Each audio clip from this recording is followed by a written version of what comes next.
Assalamualaikum. Hari ini mata pelajaran Jawi iaitu tajuk tanda baca bagi tahun 4. Okey.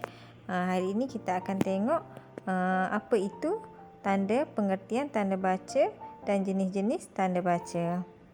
Okey, apa itu tanda baca? Tanda baca ialah tanda khas yang digunakan bagi memahami ayat dengan jelas. Okey, kita tengok pada jenis-jenis tanda baca iaitu tanda noktah, tanda seru, tanda pengikat kata, tanda koma, tanda noktah bertindih dan last sekali ialah tanda soal. Okey, kita tengok penggunaan tanda noktah iaitu digunakan pada akhir ayat yang lengkap. Contohnya, Ahmad sedang belajar. Dia seorang murid yang rajin. Okey, tanda noktah ni dia digunakan pada akhir ayat. Tanda noktah juga digunakan singkatan organisasi. Contoh TLDM. Ta noktah lam noktah dal noktah mim. Ta lam dal mim. TLDM. Fungsi tanda noktah yang terakhir ialah digunakan selepas setiap nombor senarai. Contoh bilangan pertama Allah, bilangan kedua Rasul, bilangan ketiga malaikat. Okey, tanda noktah ni dia digunakan untuk senarai nombor. Seterusnya kita pergi kepada tanda seru.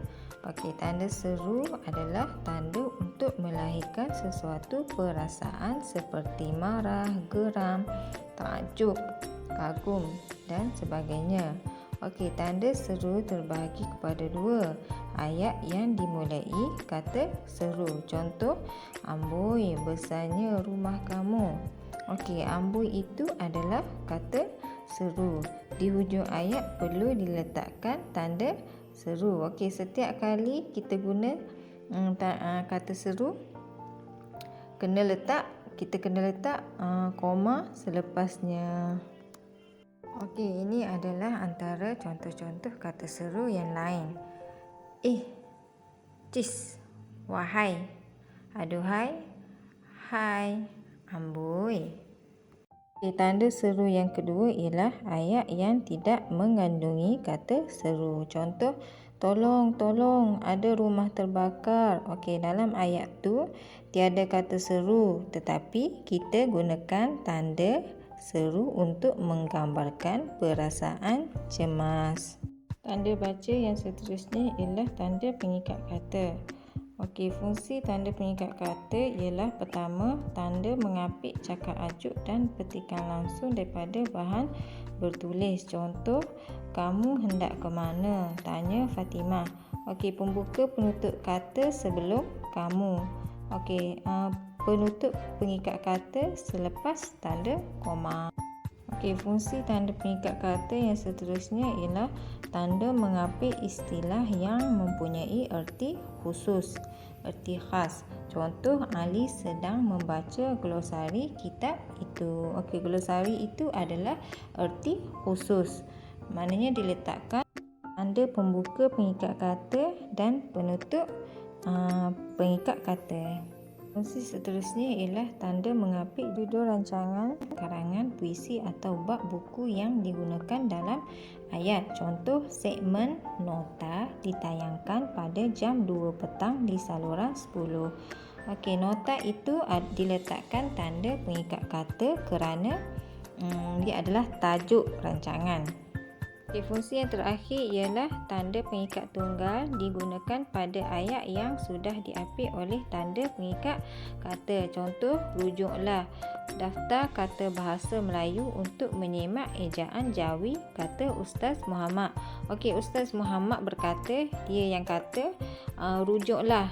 Okey, di awal ayat diletakkan tanda pengikat kata, pembuka pengikat kata, rujuklah. Lepas tu diapit dengan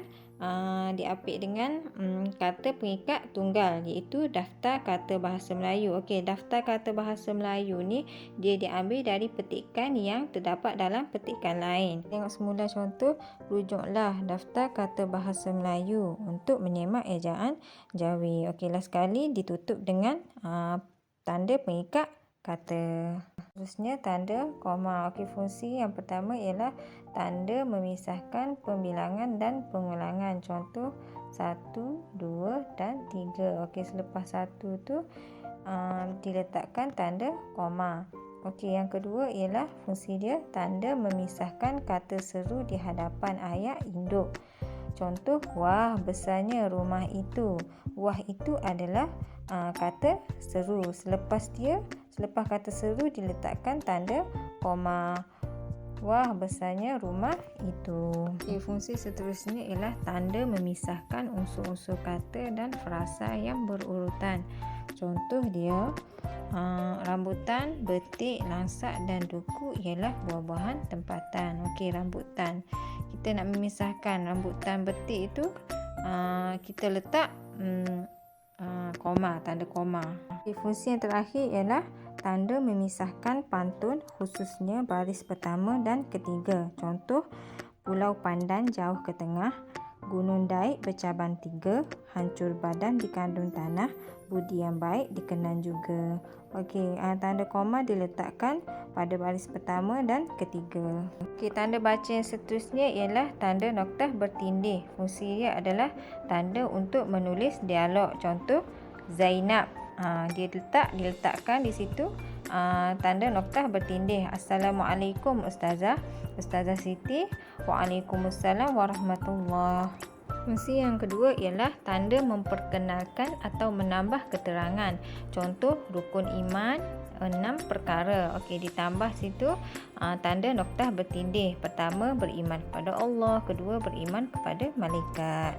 Fungsi yang ketiga ialah tanda memisahkan nombor surah atau nama surah. Contoh, ayat 3 surah An-Nas. Fungsi noktah bertindih yang terakhir ialah tanda menunjukkan nisbah. Contoh, 5 nisbah 20. Tanda baca yang terakhir ialah tanda soal, iaitu tanda pada akhir tiap-tiap ayat tanya. Contoh, di manakah letaknya Muzium Negara. Itu sahaja daripada Ustazah. Assalamualaikum warahmatullahi wabarakatuh.